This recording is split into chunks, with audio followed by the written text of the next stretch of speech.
you keep going from cow's milk Yes. to killing. And Right? but the two interlinked. You That's can't have not- one that's not without where I the see other. suffering. But okay, so what has to You happen keep to saying an animal? objectively, so you've asked the cow, is this suffering, right? And that's objective to you. They show psychological signs of torment and I suffering. don't see that. It's very cute. Okay, cool. Yeah, okay. Anyway, have you ever considered what happens to dairy cows? I mean, yes, I have, but Yeah. I'm definitely not vegan. Have you heard of farm sanctuary? No, I really want Okay, let me give you, so this one's really close by, and actually this one's called Farm Sanctuary and is one of the originals. I think the guy who set it up is a guy called Gene Bowers from like the 1970s. Yeah. Like I try to buy like fish when I know it's like been wild caught. Like fish from a farm, not that. What does the wild caught aspect, what does that change in your eyes? Why does that make it more moral in your eyes? Because like when they're in a farm, like their life is still in the farm, but then again, their life is out there. It's still ending anyway. And how do they die? What happens when they're pulled out of the ocean? What is it that kills them? This stuff you've thought about before? I'm vegan. Well, that helps, doesn't it? Yeah. And so what happens in the dairy industry is dairy cows go through a process called artificial insemination, which is where they're forcibly impregnated. But then their babies, when they give birth to them, are taken away from them so that they can take the milk and feed it to humans. And do you think, what happens to dairy cows, do you think, when they no longer produce milk? Where do they go? For me, exactly. And what do you think about what happens to them? Do you think it's a moral action? Yeah, it's definitely, I think it's like definitely immoral. You think it is moral? No, it's immoral. Oh, so you think it's immoral? And so do you think that veganism is something you'd be interested in? In the future, I thought about like going vegetarian for a while, but like going vegan seems like a hard push. It seems daunting at the beginning. I remember when I used to eat meat and dairy, and I thought the notion of going vegan was terrifying for me. But it becomes your new normal, you know, and then it's just about a process of change. If we wild catch fish, in what manner do they die? I guess I don't know because I don't catch fish. It's critical to me. No. I guess it's like we pull out all these fish from the ocean, then they suffocate primarily, or it's grim. But if they're dragged from deep enough, you know, with like the pressure in the water, right? And if you're a human, you go scuba diving, you have to come up in incremental stages, otherwise it causes oxygen bubbles in your blood, which can kill you. Well, that's what happens to the fish. If they're pulled out of the water really quickly, it can cause their organs to implode as well. So that's how they can die as well. It's pretty grim, isn't it? Yeah, that's really true. Let's be super like pushy and say from this point on, what would stop you from doing that? I don't know. Honestly, it would be pretty easy. Like I've stopped eating like red meat. Good for you. So like getting rid of chicken, like it's basically like the only meat I eat. Good for That would you. be pretty easy. And then like with this information about dairy and stuff, like it all fits into place, and then you start to realize, well, actually, if I'm against like red meat and chicken, then I should be against dairy and eggs, and then all of a sudden it makes complete logical sense. I grew up on a farm, as you can probably imagine, and I think that what we do is ethical. Yeah. I mean, I love my animals more than anything. I know. Which animals are there? So I grew up on a dairy farm. That was no longer in business. It was a small dairy farm. Was that no longer business because of just a personal decision or a financial decision? Financial. I mean, it was probably one of the most heartbreaking days of my life, seeing my animals leave. And is that because of like factory farming making it not profitable for smaller farms, or because of the shift in like a lot purchasing? Well, so the thing about, I don't really like the term factory farms because every farm, either if it's a small farm or a big farm, will try to take as hard as they can to take the best care of their animals. So you say you eat fish for protein, if you ever do eat fish, but what makes you buy the fish rather than say like the chickpeas or the beans or the grains or the tofu or the tempeh or the soy products or anything? Why the fish for protein? What makes them so special? It's just like in terms of like from what I know, like it's just a leaner, healthier option. What makes it healthy? Why do you connotate fish with it? And what fish do you consume? I knew this was going to happen. I had a conversation with you. Shit. With wild caught fish, right? So think about it this way. We're polluting our oceans, right? So think of all the plastic in the ocean. Think about all the runoff, the feces from the agriculture industries that runs off into the ocean. So the animals will consume all those bits. And so they consume something like PCPs and like chemical pollutants and stuff. So that means that when you consume the fish, you're consuming those bits as well. If you go over there and read that sign, right, it has two words on it. It has catastrophic and destructive, right? those are overblown in my opinion. That language, that alarmist view, is I don't subscribe to that. But overblown by who? Because let's say the catastrophic word. Now we're using that word, but that's not a word that we solely use to describe what's happening. So the University of Oxford used that word, and the United Nations used that word in their studies that they've released. So at what point does that word become credible to you? When something is actually catastrophic and destructive. Well, let's look at what's happening around the world. Climate change is happening, and let's look at the causes of climate change, and animal agriculture is one. Jump from the cow's milk to climate change now, because that. Because we were talking about animal agriculture being catastrophic, right? Was that in relation to what you're saying? Okay. So we have to look at. It just seemed like.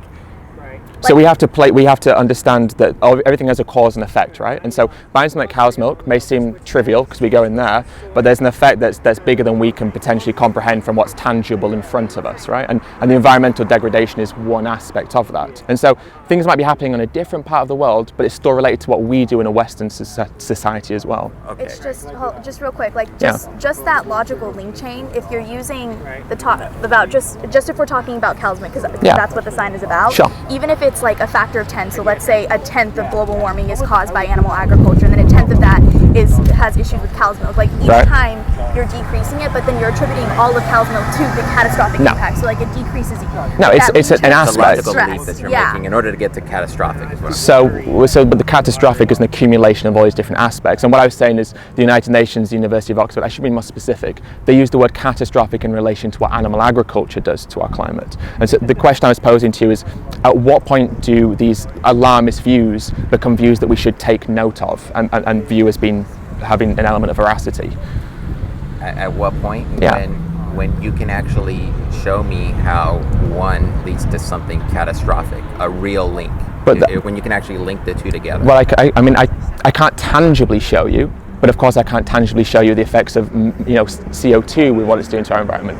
But I can show you through studies that have been conducted on the matter, which of course they're not tangible, but the effects of climate change are not tangible to us living in upstate New York necessarily. Do you have a pet?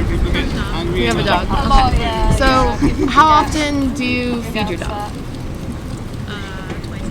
Twice a day. Okay. So we feed our cows, depending on the animal, 2 to 3 times a day. I do think that there's something to be said about when we're raised in a certain situation. A lot of our values come from society, but also kind of what our parents show us and what's in our local communities and such. So if we're raised in like farming areas, a lot of what we perceive to be right and wrong comes from what we are associated with in those farming areas. And so I think when we look at kind of issues of like welfare and well-being, it's like, well, yes, of course, when you feed the animals and you change their bedding, I'm sure, and you give them water when they need water, but those are also necessities for you to produce a profitable product. And so if we could look at other countries in the world that do dog farming or even, dog farming, or even aquariums where they have like, in Japan where they have like dolphins, and so they still feed them, they still provide them with what they need to survive. For me, I perceive it as being like a way of rationalising with our conscience the things that we do. And so we take the babies away from the mothers, but we rationalise that by saying, well, we can give the baby all the care that they need. Sometimes dairy cows might reject the babies and stuff, but this way around we get to make sure they get the colostrum, the antibodies they need, that they're healthy, they're strong, they get all the nutrients they need. But that process of separation is an objectively cruel process because they are matriarchal animals, and they do want to nurture their young. And even from an evolutionary perspective, animals only survive because they have paternal and maternal bonds. And so that's the case I would make, is that I don't think that you set out to abuse animals, but I think that there is a somewhat and the word disingenuous sounds overly critical, and I don't mean it to, but like a disingenuous feeling of like, I'm doing the right thing, but actually you're doing the right thing to make money and to provide a product that we don't need, but not the right thing for the animals. If you have 2 options, the dairy and the non-dairy, how do you then justify buying the dairy that causes animal suffering? How do you then justify it when you have 2 options? Because I don't feel it causes animal suffering. But there's a difference between what you feel and what is objectively true, right? So an animal in a slaughterhouse who has their throat cut, that's an objective form of suffering.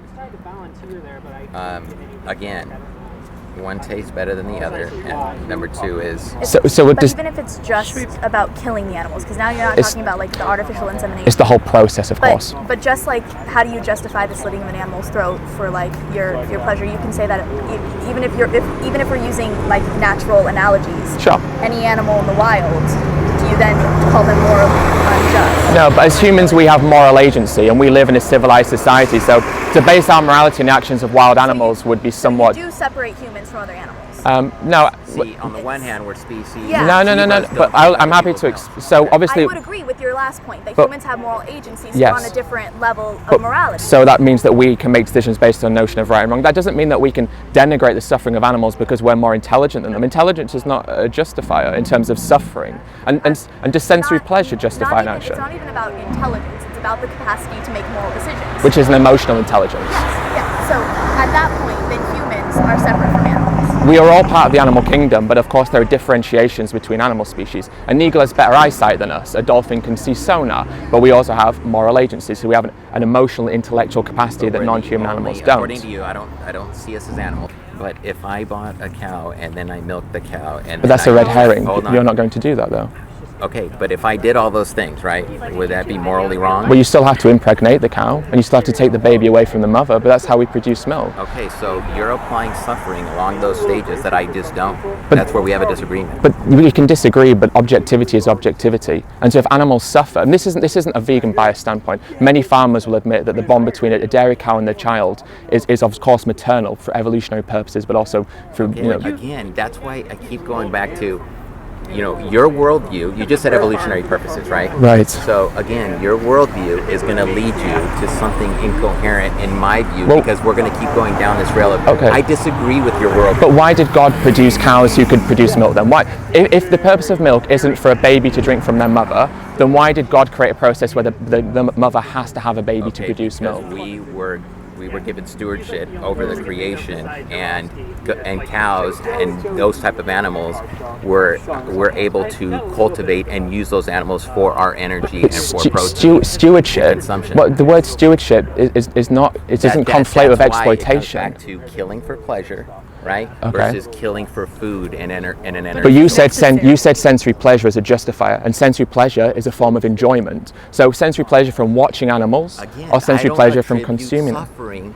You keep linking, right? You keep going from cow's milk Yes. to killing. Right? But the two are interlinked. You can't have one without the other. But okay, so what has to happen to an animal? So you've asked the cow, is this suffering, right? And that's objective to you. They show psychological signs of torment and suffering. I don't see that as objective suffering. But you could say that about anything, right? We could kick a dog. I could kick a dog and say, oh, that dog's exhibiting psychological signs. They've cowered, they made a noise. I don't see it. So I'm going to carry on doing that because personally my worldview dictates that dog's not suffering. A red herring? That's a red herring. I could physically kick a cow. But it's the same correlation between no. The logic is that my worldview. Milking a cow and kicking a dog are not the same. The two two actions are different, but your logic of I don't perceive that to be suffering is the same. So I'm saying if I kick a dog, as long as I don't perceive that to be suffering. That he wasn't perceiving it as suffering. It's that there's no way for you to measure it objectively as suffering. You keep saying objective. Yeah, well, you can, in the same way that if you kick a dog objectively, you can see the dog suffering. They cower, they make noises. You can do so with a dairy cow.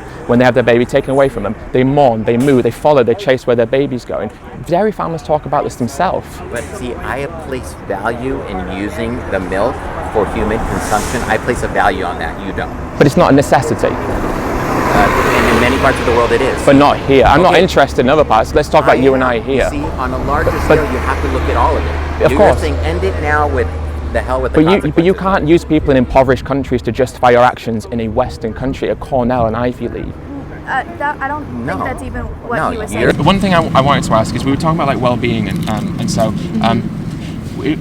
what about when you said we look after the animals at every stage of their life, and so what happens when the truck comes in to get them from the farm? Right. At what point do you relinquish the responsibility for their well-being, and also what do you think slaughterhouses are humane? I guess is the question. I think that slaughterhouses here in the U.S. that are under certain regulations that actually follow the regulations that we have in place are humane. And the reason I say this, and like that decision of when an animal needs to leave the farm or needs to leave whatever it is or needs to be euthanized, isn't like a set in stone decision. I don't know a single farmer who said, oh, this is exactly the criteria when an animal has to leave. No, I mean it's fluid. And I think that the laws and regulations that we have in this country are extremely important for animal welfare, food safety Yeah. and for employee safety on these. I like talking about sustainability. There's so many different things that are important in this. And I mean, there's so many different studies, and this, of course, goes into the research type of area of actually looking at the different hormones, the stresses, the behaviors of these animals when they're going through these slaughterhouses, that I can comfortably say that they are humane.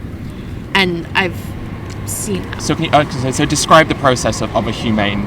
Okay, let's describe. If we're going to use the word humane, we have to work out what the definition of the word humane is. So, what would be an objective definition of humane? Natural. Well, I wouldn't even say natural, because natural can be vicious. Yeah, I would. Sometimes. Yeah. Natural can be vicious. I would say humane would be stress-free. Well, I'm and like, safe. If you're a humane person. Oh, safe so, sounds like so yeah. So I say, you're a really nice person. I think you're very humane. What characteristics would I be bestowing upon you? So you're comfortable around me? I guess it's like this isn't probably not fair of me to like dangle like that. So I think like the objective definition of the word humane is having or showing compassion or benevolence. Okay. And so to use the word humane with slaughter, we have to establish whether or not slaughter is compassionate or benevolent. And so take me through what you've seen and take me through the process of what a compassionate slaughter looks like in any system of slaughter, but the ones that you've seen in particular. Well, so a compassionate slaughter, I think up to the point where it occurs, I think the animal is still allowed to show all of its natural tendencies. The animal's comfortable. And I think that it is compassionate because, I mean, the animal, there's no stressors. The animal, I mean, no one, it doesn't know what's going on. No stresses in the But at slaughterhouse? what point also is it inhumane to keep that animal alive and not able to express its natural behaviors in its natural? Well, I mean, I would say in farms, they often don't display their natural behaviours. I mean, we deny them the maternal behaviours. And we know we've got farm sanctuary. I think they have like 28-year-old, which isn't crazy, right? So I think with compassion, what is the lady with the dogs gone? Oh, Julia? Julia. Yeah. Does anyone have a pet dog here? Anyone who's not vegan have a pet dog here? Yeah. So if your dog and I don't want to say this, but if ever needs to be euthanized, would you take them to a slaughterhouse to have that done? No, because it's not allowed. First of all. But say it was. So, would so you? the process of slaughter, here in the U.S., you have to. It's called stun the animal first. Yeah. So, yes, honestly, the way that's done, I have a corgi. She's 14 years old. She's getting the degenerative neurological disease. Yeah, it's heartbreaking, and she's probably gonna have to be put down the next few months. Yeah. And that's a tough decision because I'm like, when is she? When do you make that decision? Yeah, of course. So she'll have to be euthanized, and whether it's a chemical euthanasia or a physical where she's stunned, I'm comfortable with either. So I've stunning. What would so stunning in different animals, it can either occur. It's not done in religious slaughter. No. That's a different topic. Yeah, we don't need to go there. No. But stunning in mammals is done where it hits. I don't even know what part of the brain it is, but it can be done in different parts depending on what the species is, and so they do that, and then immediately it's called insemination, where the animal is then bled out, and that is the point of death. So, but I believe the point of stunning, but it's what it is. It is what it is. Yeah. We've got to be objective about it, you know. But also objective, but also aware of what's going on, and people have to be respectful of the animals while they're doing this. But at the same time, I think so. The difference between, say, your corgi and the cows is your corgi has come to the end of their life, and that's horrible. But it is a humane thing to do for your corgi because they will only know suffering now. But the cows in dairy farms, it's not the end of their life. It's just they've got mastitis that won't get cleared up. And, maybe they're just not. Maybe their legs are splayed and they're no longer suitable to have another baby. They can't calf again, and so the issue of it's not euthanasia in farms.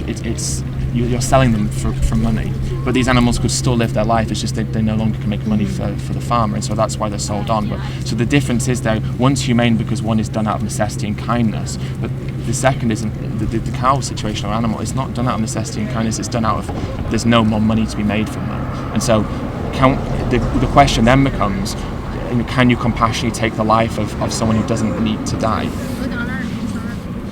Right. So, but is it compassionate if you don't have the money to feed them or care for Take them? them to a sanctuary, and if you don't, and I guess but if you can't, and that's the thing, isn't it? You can't keep feeding an animal who doesn't produce for you, of course. That's just not viable at all. And also, there's no land. We can't have billions of dairy cows, and of course not. So, in the situation that we have, well, the farmers are left with no choice. But that doesn't justify the situation, if you know what I mean. That just proves further the situation itself shouldn't be allowed to happen. And so, if the final point has to be slaughter and taking the life of an animal who doesn't need to die and who would probably just like to graze, then that act can't be compassionate because it's unjust. Okay. What would stop you from like trying veganism for like a few weeks? What would stop you? There wouldn't be anything. That's great. I think everyone tries to keep an open mind, especially as to what's the most sustainable, and sustainable is such it's a broad word, right? term. But I'm sorry, I know you've got to No, go, and we've been you're fine. keeping you. So no. The gratitude is from me for you sitting down and talking. Lovely to meet you, and have a great day. Yeah, appreciate it. Nice to meet you all.